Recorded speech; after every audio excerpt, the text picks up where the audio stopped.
Il te sert. Je suis désolé, moi. Avec toute la bienveillance du monde, c'est plus possible. Mais qui tu veux faire jouer? Non, mais il faut arrêter.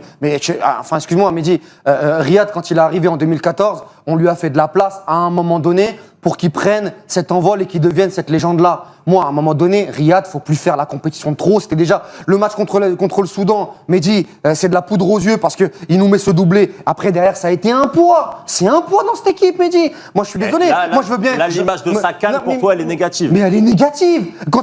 Mais quand ça a compté, Mehdi.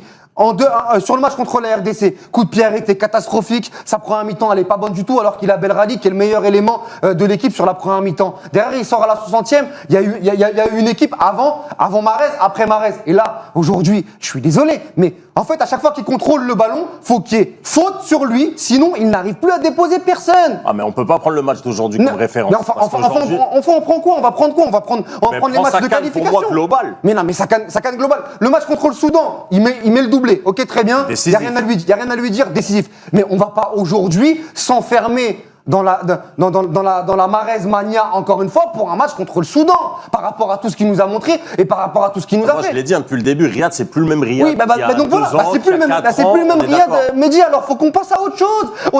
Sur cette compétition, tu as Hadj Moussa, qui n'a pas fait une bonne entrée ce soir, mais qui demande encore une fois à être vu sur le long terme. T'as Ilan Kebal, qui était l'un des meilleurs joueurs de Ligue 1 sur le début de saison, qui a joué 3 minutes. À un moment donné, il faut pas forcer, quoi. Riyad, tu aimes ce pays t'as beaucoup donné à ton pays. Moi, Walid, j'étais joueur. Jamais un joueur va se mettre sur le côté. On parle d'une Coupe du Monde. Oui, ok, très bien. Mais donc, on va repartir sur ce storytelling où Riyad Mahrez qui va jouer contre Lionel Messi, contre l'Argentine, bah oui, etc. Mais c'est désastreux. Je te le dis sincèrement. Parce que ce sera très bien pour lui, pour Riyad Mahrez, pour sa légende. J'ai aucun problème là-dessus. Mais par contre, pour la sélection, ce ne sera pas bénéfique. Parce que tu dois te projeter sur l'avenir. Tu joues à 10. Tu sais que tu as ton premier changement à la 60e parce qu'il est complètement cuit. Il est cramé. On est quand même dans un secteur de jeu. On est dans un secteur de jeu où il y a des joueurs qui émergent. Offensivement, il y a une nouvelle équipe, il y a une nouvelle dynamique.